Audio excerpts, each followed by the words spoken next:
वफाकी वज़ीर दाखिला मोहसिन नकवी का लाहौर एयरपोर्ट का दौरा, मुसाफिरों की इमिग्रेशन का जायजा लिया, ट्रैवल हिस्ट्री को शनाख्ती कार्ड पासपोर्ट से मुंसलिक करने का मुशाहिदा किया। मोहसिन नकवी वतन वापस आने वालों के काउंटर पर भी गए और मुसाफिरों को इमिग्रेशन प्रोसेस पर इत्मीनान का इजहार किया गया और साथ ही साथ अमले की तारीफ भी की। वफाकी वज़ीर दाखिला मोहसिन नकवी ने लाहौर एयरपोर्ट का अचानक दौरा किया और मुसाफिरों के इमिग्रेशन के अमल का जायजा लिया। वज़ीर दाखिला ने ट्रैवल हिस्ट्री को शनाख्ती कार्ड पासपोर्ट से मुंसलिक करने के निजाम का मुशाहिदा किया और तेज रफ्तार सिस्टम पर डायरेक्टर FIA और टीम को सराहा। वज़ीर दाखिला ने बैरून मुल्क जाने वाले मुसाफिरों से गुफ्तगू की और उनसे इमिग्रेशन प्रोसेस बारे पूछा। मोहसिन नकवी ने वतन वापस आने वाले मुसाफिरों के इमिग्रेशन काउंटर का भी दौरा किया और मुसाफिरों से इमिग्रेशन प्रोसेस के वक्त के बारे में दरियाफ्त किया।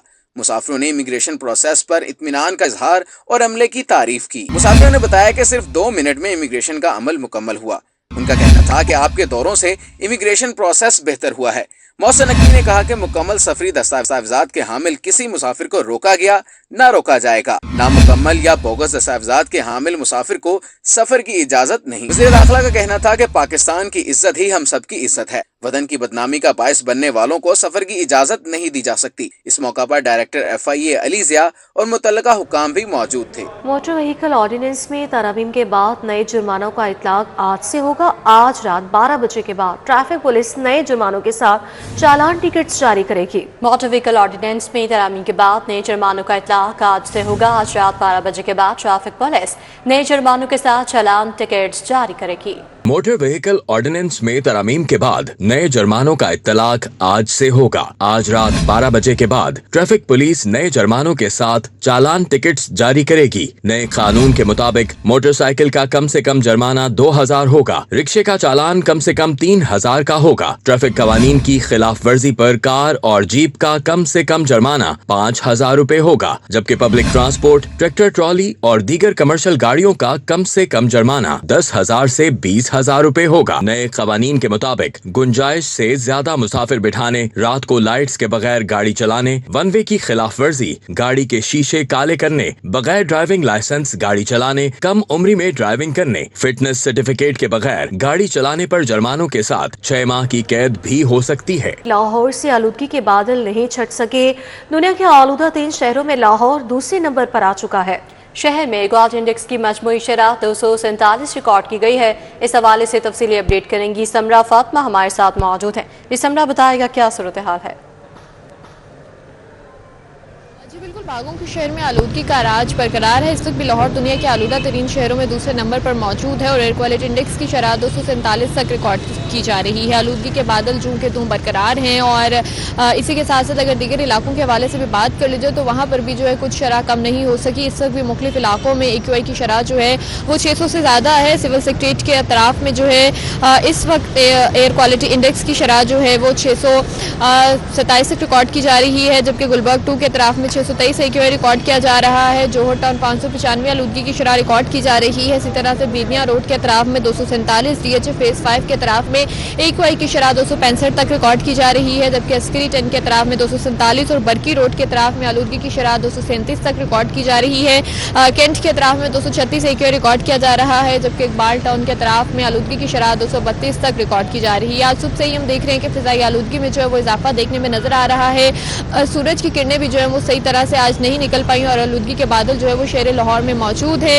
शहरियों से यही अपील की जा रही है कि शाम के औकात में जो है वो फिजाई आलूदगी में ज़्यादा इजाफा देखने में नजर आएगा। गाड़ियों का धुआं और इसी के साथ साथ हवाओं की कम रफ्तार जो है वो स्मोक और फिजाई आलूदगी में इजाफे का बायस बनेंगी। शहरियों से यही कहा जा रहा है कि शाम के औकात में जो है वो गैर ज़रूरी तौर पर बाहर निकलने से गुरेज करें। मास्क का इस्तेमाल हर सूरत यकीनी बनाएं, बगैर मास्क के जो है वो घरों से ना निकलें और इसी के साथ साथ दीगर एहतियाती तदाबीर पर भी अमल दरामद करते रहें ताकि स्मोक और फिजाई आलूदगी से जो बीमारियाँ हो रही हैं वो उससे महफूज रह सकें। ठीक है, बहुत शुक्रिया समरा फातिमा। आपको बताएं कि गिरां फरोशों को खुली छूट, अवाम मसनूई महंगाई के रहमो करम पर शहर की मार्केटों में सरकारी नरखनामे की खुली खिलाफ वर्जी जारी है। दूध, दही, गोश्त, सब्जियां मुकर्ररा नेट से ज़ायद कीमत पर फरोख्त की जा रही हैं। दूध 170 की बजाय 220 और दही 240 रुपए किलो में फरोख्त जारी है। क्या वजूहात सामने आ रही है, ताहिर जमील खान से जानेंगे, बताइएगा।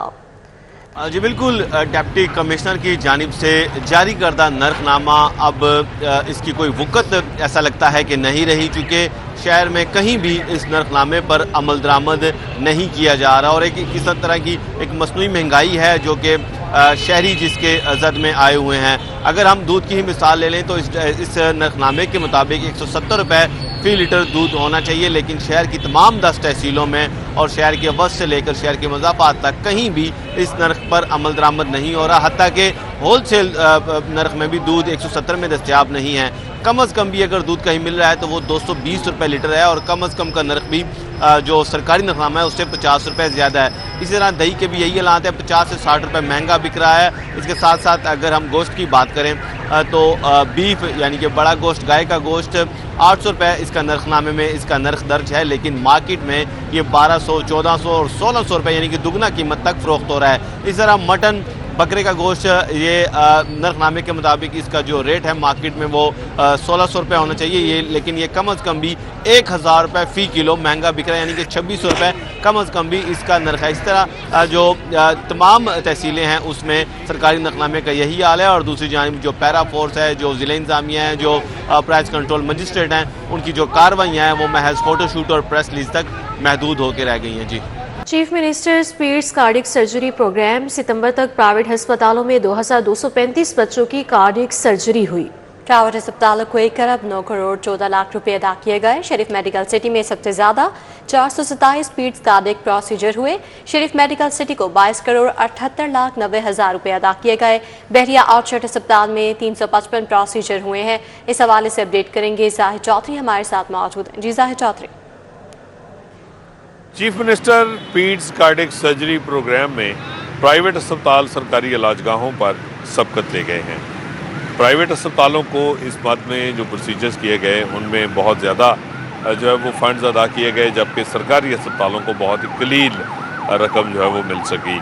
अब मजमूई तौर पर 2235 जो पीड्स कार्डिक सर्जरी प्रोसीजर्स हैं वो प्राइवेट अस्पतालों में सितंबर 2025 तक किए गए और इस मद में प्राइवेट अस्पतालों को मजमूई तौर पर 1 अरब 9 करोड़ रुपए जो है वो अदा किए गए हैं, जबकि सरकारी अस्पतालों में 4800 से ज़ायद प्रोसीजर्स किए गए, लेकिन मजमूई तौर पर सरकारी अस्पतालों को सिर्फ 7 करोड़ 20 लाख रुपए मिल सके।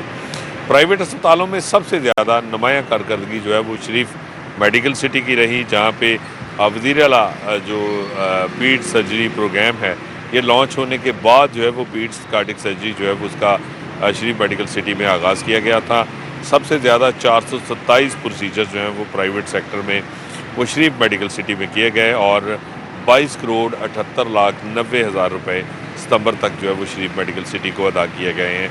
दूसरे नंबर पर बहरिया ऑर्चर्ड की कारकर्दगी रही, जहाँ पे 355 प्रोसीजर्स किए गए और 19 करोड़ रुपए जो है वो अदा किए गए, जबकि इत्तफाक अस्पताल तीसरे नंबर पर 310 प्रोसीजर्स के साथ रहा और इत्तफाक अस्पताल को जो है वो 15 करोड़ रुपए हुकूमत ने अदा किए हैं इन पीड्स कार्डिक प्रोसीजर्स के जो है वो के तौर पर। लाहौर में जो है वो सबसे कम जो तादाद थी वो फ़ारूक अस्पताल वेस्टवुड कॉलोनी की थी, जिसमें जो है वो सिर्फ 86 प्रोसीजर्स किए गए थे, लेकिन इनके एवज जो है वो फ़ारूक अस्पताल को 1 करोड़ 80 लाख रुपए की रकम। जी ठीक है, बहुत शुक्रिया जाहिद चौधरी आपका। समनों की तामील ना होने से मुतादिद मुल्ज़िमान लाइल्मी से इश्तिहारी करा। अदालत में 16 साल बाद एक शख्स पेश हुआ जिसने 9 दिसंबर तक जमानत कराई। इस हवाले से अपडेट करेंगे शाहीन अतीक। जी शाहीन। जी, अदालतों से समनों की तामील मुकम्मल तौर पर ना होने की वजह से अक्सर लोग जो है उनको ये इल्म ही नहीं होता कि हमारे ख़िलाफ़ कोई पर्चा दर्ज हो गया हुआ है या हम इश्तिहारी मुल्ज़म करार दिए गए हैं।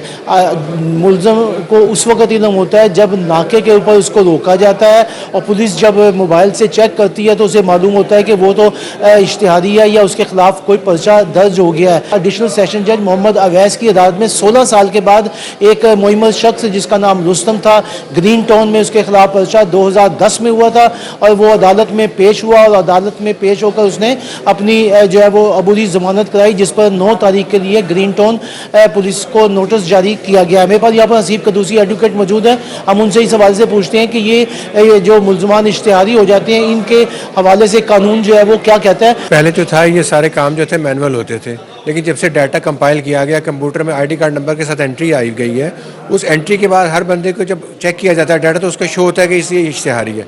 इश्तिहारी होने की सबसे बड़ी वजह यह है कि जब अदालत में चालान जमा कराया जाता है तो उसके समन जो मुलजिम के जारी होते हैं वो प्रॉपर तरीके से उनकी तामील नहीं कराई जाती, जिसकी वजह से अदालत मजबूरन कार्रवाई को इश्तिहारी से करार दे, कार्रवाई बंद करके फ़ाइल दाखिल दफ्तर कर दी। सबसे बड़ी वजह यही है मुलजिमों के पता ना होने की, इश्तिहारी होने की, कि उनके समन की प्रॉपर तौर पर तामील नहीं करवाई जाती। तामील अगर सही तरीके से करवा दी जाए तो फिर लोगों को इल्म होगा कि वो इश्तिहारी हैं या उनके खिलाफ चलान। जी शाहीन अतीक, अपडेट के लिए आपका बहुत शुक्रिया।